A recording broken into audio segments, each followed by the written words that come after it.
دی بیا د خپل لالچونو د پاره دومره لالچګر دي چې یو شیز کې ولا معمولی غونته دنیا ښکار شي نو دی بیا غ دنیوي مسلې د دین مسله جوړه کیو او د دین په شکل کې خلکو ته پیش کیو لکه د جمهوریت د دروغو سیاست د عوامو له دوکور کول دا اوټه چولو دا خو انګریز راوستي دا دغه مولایان په دی باندې دومره مړ دي چې دی اوټ د بیا عبادت وي هغه امام پسې موږ مکوي چې سیاست نه کوي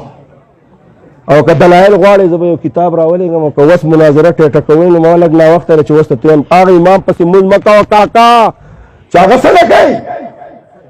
سیاست نه کوي او که چا پسې کړي خپل مونځونه بېرته راوګرځوه او بیا وایي اوټ عبادت دی او صرف ملا له به ورکې زما دا خبرې چې څوک اوري څوک چې زما په درسونو کې ناست یو هغوی له زه د الله په ذات باندې قسم ورکوم چې ستاسو د الله په ذات باندې قسمي او خزې دې در باندې تلاږي چې تاسو به داسې خلکو له اوټ نه ورکوئ چې هغه د مولا په نامه باندې راوتي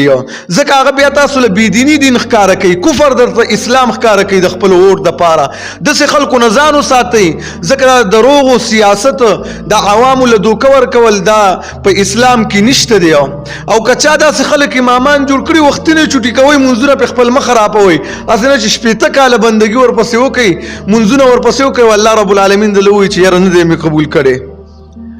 ځکه دا حرام خور دی دا پراډي دی دوکهباز دی د پسې ځکه مونځ نه کېږي امام ابو حنیفه رحمه الله د داسې درباري مولایانو نه نفرت کولو نفرت بلکې هغه به د داسې خلکو سره ناست هم بده ګڼله پاتې لا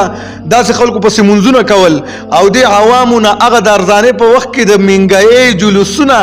او په دې اوس مهنګایۍ او ګرانۍ کې د دې خلکو غلي کې ناستل دا د عوامو نه نه دي هیره او نه د عوام دومره کم کل